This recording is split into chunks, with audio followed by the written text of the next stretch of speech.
I realized I had a problem when my love for villains began to bleed from the fictional towards real life, and I found myself aroused during crime documentaries rather than appalled.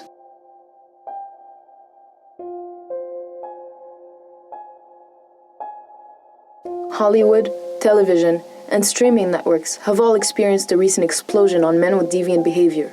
The question becomes, why is this popular? What causes this fascination people have with deviant men?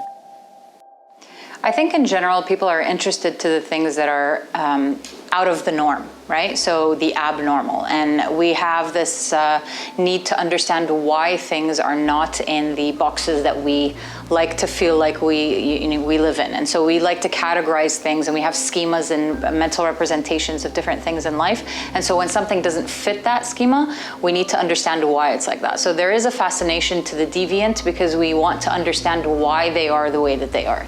In 2010, studies found that women are more likely to be fans of true crime than men. Is this fascination motivated by gender, or is it all a coincidence?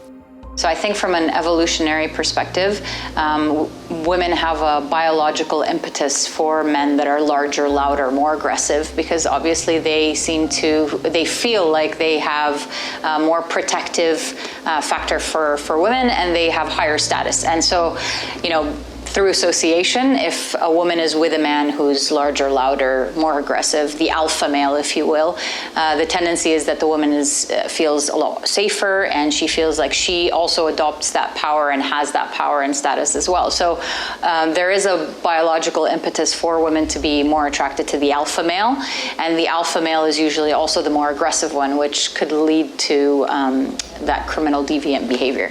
The concept of women's attraction to deviant men is not only covered in the psychological field, but also in journalism. Veteran crime journalist Diane Dimon further elaborates on this phenomenon.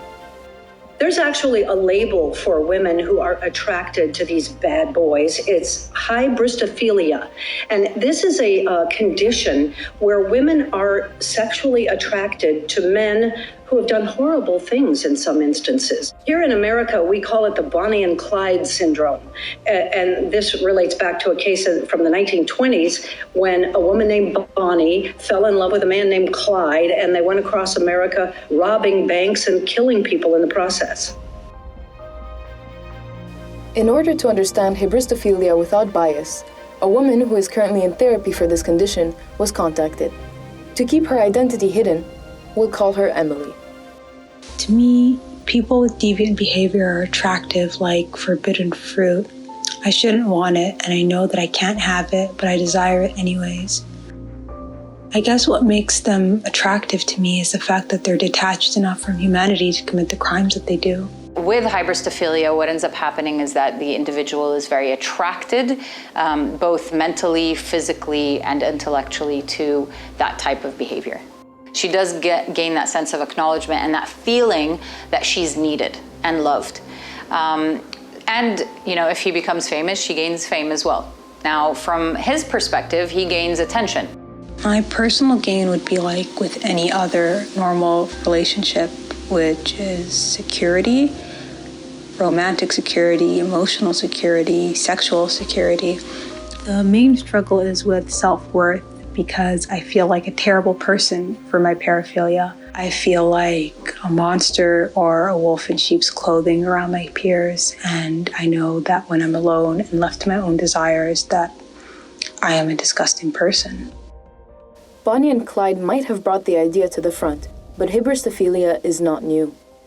Women's fascination with killers can still be seen today, like the recent case of the Watts family murders. Breaking news tonight in a horrific case out of Colorado, the killings of a 34-year-old pregnant wife and 2 young daughters was sentenced today. He loaded all 3 bodies into his truck and took them to this oil company where he used to work.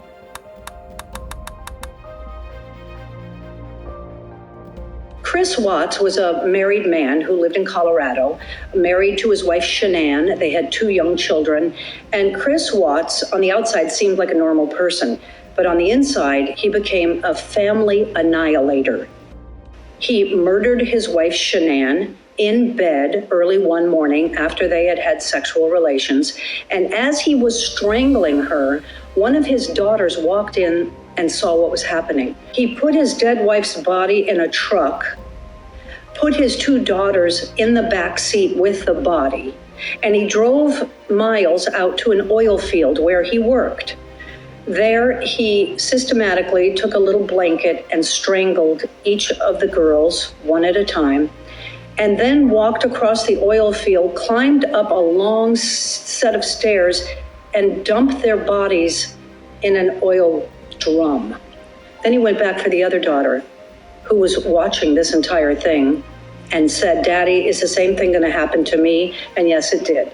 He smothered her, he walked her across the field, climbed the stairs, and put her in another oil drum. These were huge oil drums. He was obviously thinking their bodies would never be found. And then he buried his wife there in the desert. It's always fascinated me how women can be so attracted to these notorious killers, rapists, serial killers, mass murderers. But it is a real phenomenon. Not only are women attracted to these men, some go as far as writing these men love letters in prison. Chris Watts committed an awful act, but can someone love him anyway? Dear Chris, you honestly have one of the kindest faces I've ever seen. Of course, I would love to hear from you, talking about whatever you wish to. But if you do write me back, I don't even care what it is. I'll tell you what, I'd be the happiest girl alive. So it's interesting when we talk about cases like that. One of the things is that these women that came out and started professing their love to this individual, you had to think of it as it's kind of like you're taking a risk, but you're not in any real danger. So the risk is quite exciting. You know, it creates a lot of biological and neurochemical reactions to it. There's a infatuation in terms of, ooh, this is so interesting, versus the infatuation of, I'm in love with this and I want to be a part of this and even maybe replicate it. There's a lot of misrepresentation about people like me. I don't glorify crime. I don't condone it. I think people who commit crimes are selfish and irresponsible for what they do. And I think that the criminals that I find myself fantasizing about are also disgusting and selfish for their crimes. I think that this specific fetish or paraphilia comes with the risk of social stigma and the risk of alienation. And I think that's why people aren't open about it. It might be a bit difficult for people to understand why you're in love with a serial killer. And so you might become isolated and withdrawn from a lot of your friends and family members because they won't be able to really understand what you're doing or how you can even fathom to love somebody that's killed someone else or hurt somebody else. So yes, we do, society does contribute to this this weaker kind of gender when it comes to women in terms of, you know, you have to be the nurturer and the lover and the giver and things like that.